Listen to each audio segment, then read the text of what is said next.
Hi lovelies, welcome to Managing My Money with Rosa.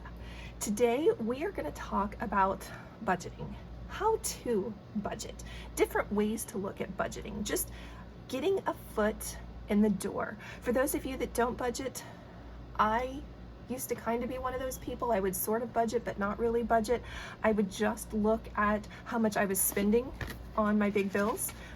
I actually started in a composition book where, this is things that this is my monthly bills and things that I would owe. Here are the bills that we were spending, some other things, and really that's all I tracked. And I tracked that for probably 20 years in a composition book. Budgeting for me was just what bills need to get paid. And when I came across cash envelopes and sinking funds and a different way of looking at zero-based budgeting, I went, oh my gosh, why didn't I learn this earlier? It has totally changed the way we budget in our house. And I have gone from only looking at what the bills were in the month to actually putting down how much everything is going to be for the month. I now have what we're spending, where his check is going, where my check is going. And all of this was an evolution of a lot of just the budgeting community here on YouTube. So when someone recently said, just start budgeting, I got to thinking that maybe some people don't know how to budget, so they don't budget. So that's what this video is about. If that interests you, please take a second, hit that thumbs up button. I'd really appreciate it. And stick around. All right, so budgeting can be anything from buying someone's plan. This is from the Budget Mom. I bought this. I haven't really liked it. I used it last month. I'm not really a fan of it just because, well, I'm kind of set in my ways now, and I kind of like looking at my budget in the chunks that I've set up, not the chunks that she set up. But if you don't have a budgeting plan, guys, she even has free templates. You don't have to buy something, but then you have to be able to print it or to copy it on your own paper. So just taking time to look around and see what type of budget plans are available to you, possibly for free. If you want to use paper, there are all kinds of different paper. I use spiral notebooks forever. Guys, they cost me 10 cents way back when I started all of this. They were probably cheaper than that, but we're coming up on the beginning of school. Spiral composition books, guys, these are the cheapest ones you can buy. So if you are on a limited budget but you want to start budgeting, this is a great way to get started. And of course you'll fill it up with more stuff than what I had in here originally, but this should be no more than 50 cents. Probably now they're out because school supplies are out. If this maybe isn't an option for you, maybe you want to use notebook paper and get a really pretty 3-ring binder to put all of your stuff in. It's another way for you to sit down and budget.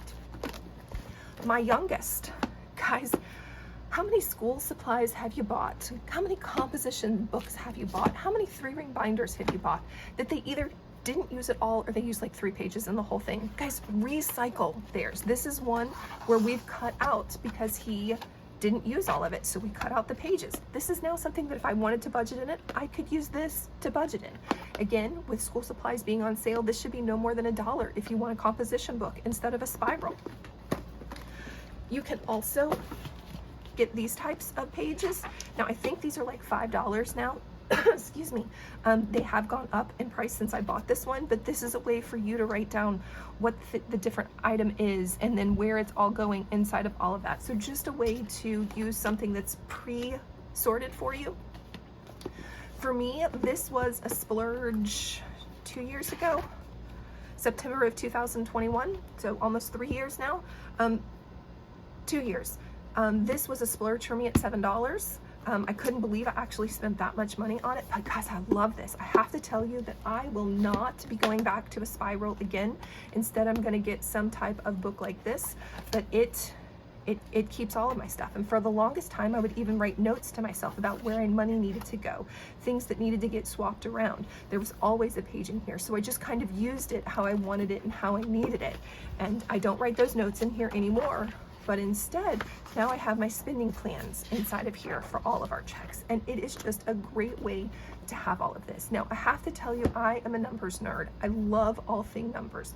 And I actually have all of this inside of a Google spreadsheet as well, but I love paper pencil. I love to be able to just quickly pick this up and flip through and see what's going on with it. So this is my current choice. But again, the Budget Mom has a great template for you. You can again get some of this stuff free from her website. It's not the little booklet that goes along with it, but she does have free printables for you. A calendar. I haven't done so good this month, but I would write down when I would spend stuff so that I could see, do I have any no spend days? Where is my money going? That type of thing. So I have been using this. Now February, I was in transition between jobs and I didn't use it. And even before, as I was waiting for my book to come up, I printed out something so that I could track and look at all of it. So this is another way, and this is just to see what are you spending. So if you truly have no budget in place and you have no idea where your money's going, guys, the first thing you need to do is figure out where it's going. The best way to do that is to find whatever that book is that you want to write in. This is just a pretty spiral. I love pretty spirals. Have a slight addiction to them. And put down the date, the description, determine a category and what you're going to call it, and then an amount. How much did you spend on it? If you have no idea where your money's going, the first thing you need to do is figure that out. And this is going to take a little bit of dedication and a little bit of time. But before you can set up a budget, you kind of have to know, where's my money going? Once you know where your money's going, then you can sit down and go, okay, I like that, I don't like that. Oh my gosh, I didn't know I was spending that. So it's a way for you to be able to see, and you'll do this for a month. And at the end of the month, you're gonna sit down and you're gonna grab out your magic calculator. I don't know where I put mine, there it is. My magic calculator. Maybe it's your phone. My phone's currently recording, so I can't pull out that magic calculator. But you're gonna pull out a magic calculator and you're gonna add together each of those categories. That tells you how much you spent this month on whatever it is. Like I can flip through here, and some of these, did I write them down? I did. So in May, I know that I spent $2,360 on my bills. I spent $777 in groceries, $208 in fast food. I know how much I spent. Okay. So it's just a great way to see what are you spending and where are you spending it. The next thing, so once you determine how much money are you spending, guys, now it's time for the important part. Set up your budget. What does a budget look like? It looks like a whole lot of different categories, guys. In order to earn some free points and some free money at work, I did a budgeting class, and they actually said, instead of calling it budgeting, why don't you call it spending? Because budgeting sounds so restrictive, but if I get to spend money, so I actually even in my planner changed it from our monthly budget, our weekly budget, to our weekly spending plan, because it just sounds so much more exciting. So to determine that monthly spending plan, the first thing you need to do is figure out how much money you're making and calculate that up. So for me and for my husband, we bring in roughly $6,600 a month. Sometimes it's a little more, sometimes it's a little less. It just depends. My husband is an hourly worker and his check is not guaranteed.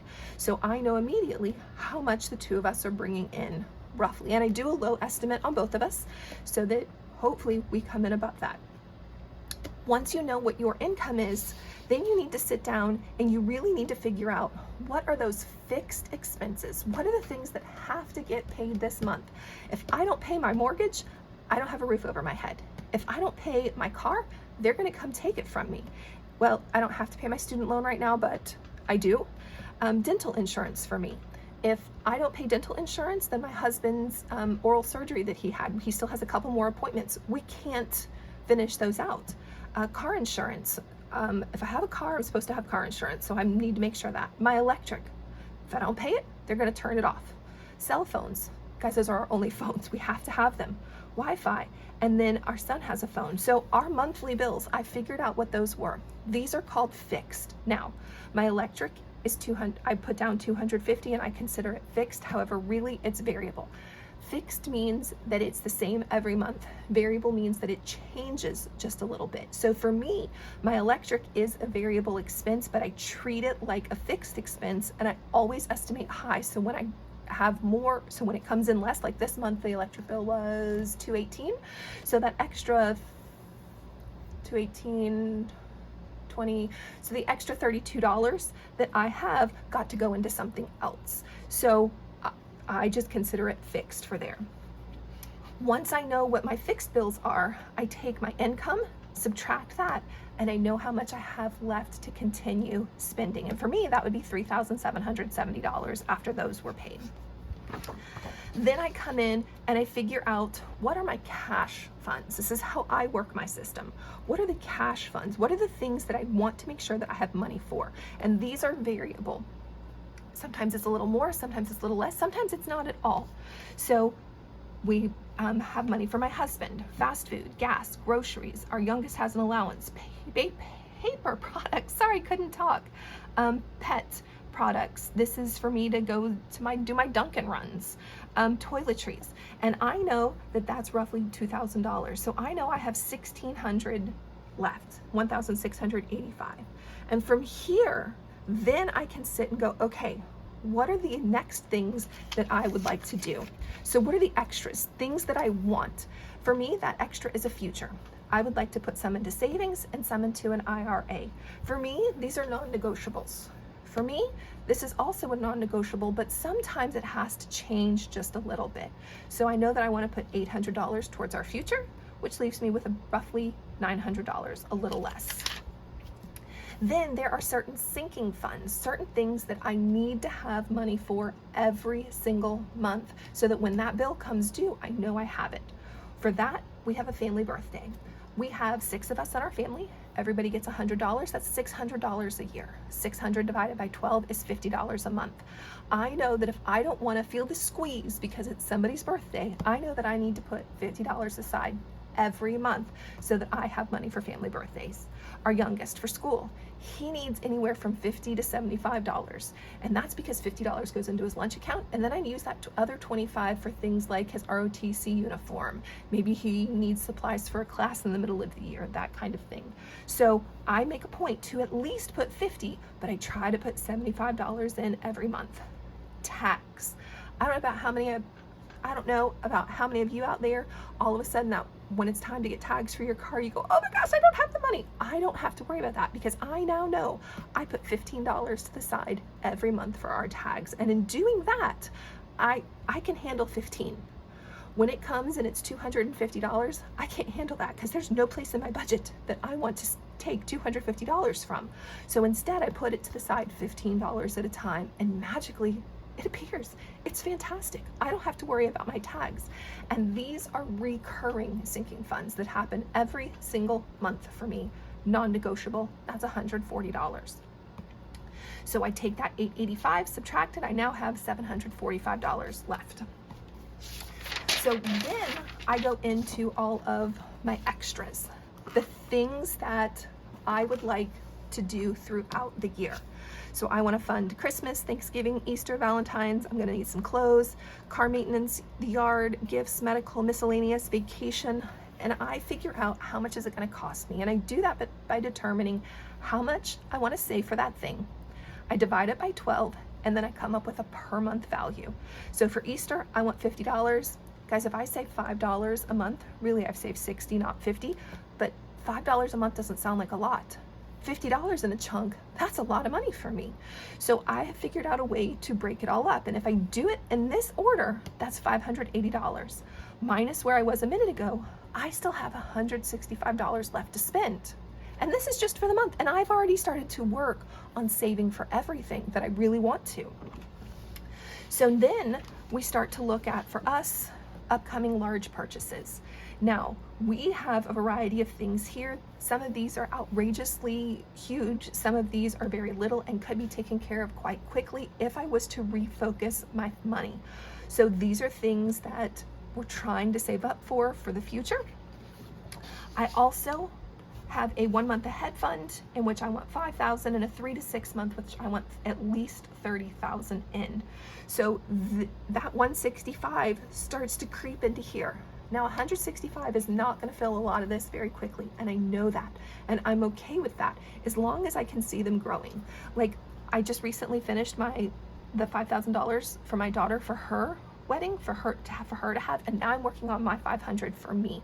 And fortunately, my Christmas is already paid off, so I'm in the process of putting that money into for our part of having to go to her wedding. And it's just a way that when something is full, I then can move it somewhere else. But I also need to have an idea of what is my total debt. How far in the hole am I? And I recently did a video, you should have seen it, or you can, I'll put a card up in the corner that talks about where we're at on our debt. We have a mortgage payment, I have a car loan, I have a student loan, we have cell phones, and then my daughter's car. And the reality is I don't really count my daughter's car as my debt, but my name is on it, so it's part of this. But you've got to know how far in the hole you really are. Personally, I believe that I want to get out of the hole. What I'm calling debt is the hole.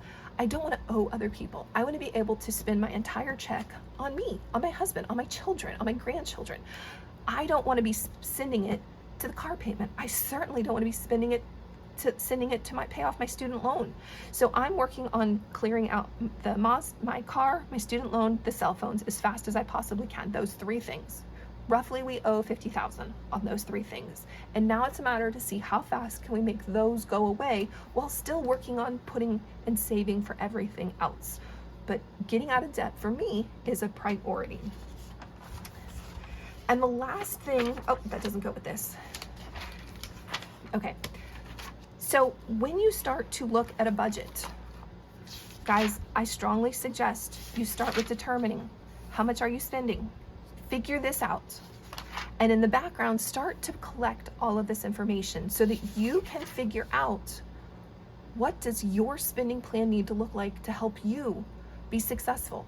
I am not a nails girl. If nails are something you love, make it a budget line. I don't get my hair done often. If you like to get your hair done often, make it a budget line. That for me would be one of these cash things over here. Like for us, fast food is a budget line. We're going to spend it. I know we're going to spend it, so it's over here. Maybe that $200 is your hair budget. Maybe it's your nail budget. Maybe it's your pedicure budget. Maybe it's to go pamper your dog. Whatever it is, if it is something that you know you need every month, guys, it needs to become something that you budget for so you don't break the budget. If you know that you're going to go to the salon and get your hair done and it's going to cost you $75 and you need to leave the lady a tip, make sure you budget for the entire thing. So just thinking about what does a budget look like? How do I set a budget up? This is one way in which you can set a budget up.